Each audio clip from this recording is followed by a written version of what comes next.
ሰላም አለይኩም ወራህመቱላሂ ወበረካቱ።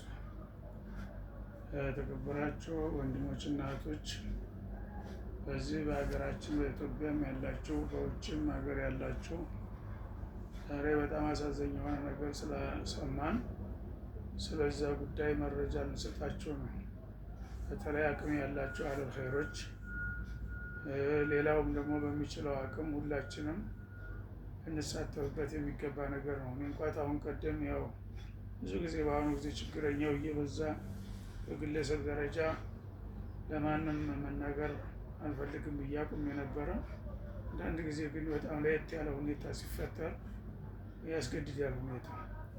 ስለዚህ መሐመድ መኪን ሐሰን የሚባል ወንድማችን በስዑዲ ሀገር ይኖር ነበረ እና አባቱ እዚህ እኛ ዘንዳ ለብዙ አመታት በሙአዚንነት ሲያገለግሉ ነበር።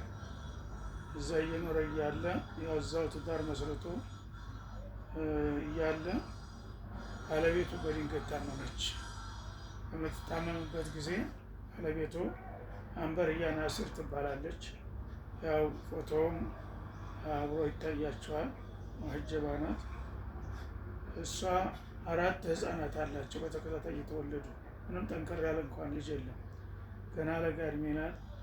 4 ህፃናት እያለ የመጨረሻ 4ተኛው ልጅ እንደወለደች በ2ኛ ወር ያው ምርመራ ሲደረግ የደም ካንሰር አለብሽ ተባለች እና ያው በድንጋጤ እዛው ስዑዲ የታወቀ ሹሜሲ የሚባል ሆስፒታል አለ። እዛ ወሰዷት። ያላቸውን ጥሪታቸውን አሟጠው ያው $10,000 ተጨረሱ። በኋላ እኛ እዚህ ማከም አንችልም፣ ወደ ውጭ ውሰዱ ብለው አሰናበቷቸው ማለት ነው። 2 ወር ተተኛች በኋላ ከአቅማችን በላይ ነው እና ለየት ያለ እንትን ያስፈልገዋል፣ ሌላ ሀገር መውሰድ ያለባቸው ብለው ሳሰናበቷቸው በድንጋጤ ህፃኖችን እንኳን የሚይዝላቸው ሰው የለም። እንዲሁ አንድ የሚያውቁት ጎረቤታቸውን አልቅሰው እንደዚህ እኮ ነናምና ልንሄድ ነው ሲሉ ጎረቤት ላይ 4 ህፃናት ትተው የሄዱ በችኳሎ ማለት ነው።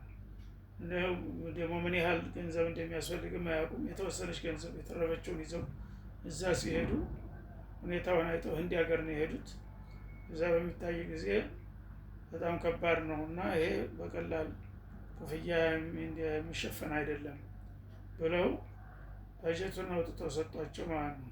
ቢያንስ በኢትዮጵያ ከ7 ሚሊዮን በላይ ይጠይቃል። $40,000 በላይ ነው የጠየቋቸው ማለት ነው።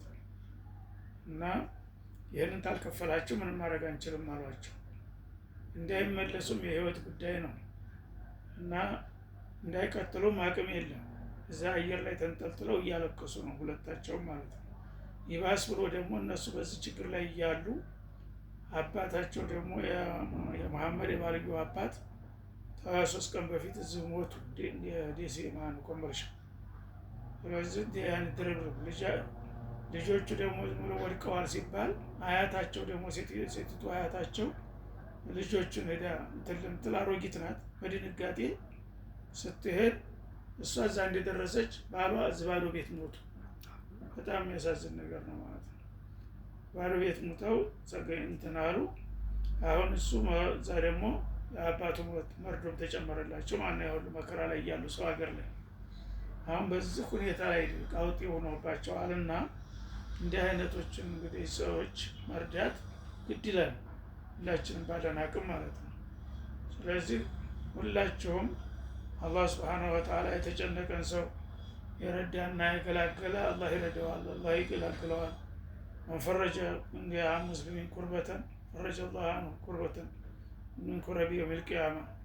በዱንያም በአኺራም የሚያስጨንቅ ነገር አላህ ያወጣዋል፣ ጭንቀት ላይ ያለን ሰው የገላገለ ሰው ብለዋልና ነቢዩ አለይሂ ሰላቱ ወሰላም። ለራሳችንም ጥቅም ጭምር ነው። ስለዚህ ሁላችሁም ያው ልጁን እናውቀዋለን፣ ሐፊዙል ቁርአን ነው፣ ሙተደይን ነው እና እንዲህ አይነት ጭንቅ ላይ ስለወደቀ አሁን ሁላችሁም የምትችሉትን ያህል ድረሱልኝ ወገኖች። እያለ ሰው ሀገር ላይ ቋንቋ አያውቁ፣ ምንም ነገር ገንዘብ ደግሞ አልያዙ። እነሱ በቀላል ነገር እንትን ይሆናል መስለው እዛ እየተጨነቁ ነው እና ያሉት። ሁላችሁም እንግዲህ በአሁኑ ጊዜ እናውቃለን፣ ሁሉም ችግር አለው፣ ሁሉም የራሱ ብሶት ነው። ግን ይህን አይነት ጭንቀት ስንገላግልና ስንረዳ ደግሞ አላህ እኛን ሊረዳን ይችላል። እና በዚህ መሰረት ሁላችሁም ይህንን ቪዲዮ ያያችሁ የሰማችሁ ሁሉም እንድትረባረቡ በአላህ ስም ላሳስባችሁ እወዳለሁም። አላህ ሱብሓነሁ ወተዓላ ረሐሙ መን ፊል አርድ የርሐምኩም መን ፊስ ሰማ ብሏል። በሳችን ስንተዛዘን አላህ ደግሞ ለእኛ ያዝንልናል። እና እንዲህ አይነት ከባድና ድርብርብ ነገር ሲመጣ ማያውቁትን ሰው ቢሆን መርዳት እንኳን ሙስሊም ቢሆን ሌላ እንኳን ቢሆን የተጨነቀን ሰው መርዳት በጣም አስፈላጊ ነገር ነው። እና ሁላችሁም ይህን ያያችሁና የሰማችሁ ወንድሞች በቅርብ በሩቅም በውጭም በግቢም ያላችሁ አላህ ብላችሁ ለእናንተም ኸይር ነው፣ አላህ ለመፈተን ነው እንዲህ አይነት ሙሲባ የሚያመጣው። እንድንረዳውና ሁላችንም የበኩላችንን ድርሻ እንድንወጣ አሳስባችኋለሁ። ጀዛኩም ላሁ ኸይር ተቀበለ ላሁ ሚና ወሚንኩም ሷሊህ አልአዕማል ወሰለላሁ ወሰለም አላ ነቢይ ሙሐመድ ወአላ አሊሂ ወሰህቢሂ ወሰለም። አኹኩም ሰዒድ አሕመድ ሙስጠፋ። ይህ ወንድማችሁ ሰዒድ አሕመድ ሙስጠፋ ነው ይህን መልእክት ማስተላልፍላችሁ። ሁላችሁም አደራ እና ይሄ እድል እንዲያመልጣችሁ። ለማይረባው ላልሆነ ነገር ሁሉ ያው ይወጣል፣ ግን እንዲህ አይነት ጭንቅ ላይ የወደቀን ሰው ደግሞ መርዳት የበለጠ አላህ ዘንዳ ትልቅ ዋጋ ስለሚያስገኝ ሁላችሁም ተረባረቡና ይህን ልጅ ለመገልገል እነዚህን ሰዎች ለመገላገል ህፃናቶችን ለመታደግ። ሴትዮዋ ብትሞትበት ሰውየው ምን እንደሚያደርግ እሱ ምናልባት አብዶ ሊሞት ይችላል። ህፃኖችን በጭንቅ ላይ ነው ያሉት፣ እነሱም በጭንቅ ላይ ነው ያሉት። እዛው ላይ ሀዘን ተጨመረላቸው። ይሄ ነገር በቀላሉ የሚታይ ነገር አይደለም። እና ሁላችሁም አደራ ጭምር ላሳስባችሁ እወዳለሁ። አሰላሙ አለይኩም ወረህመቱላሂ ወበረካቱ።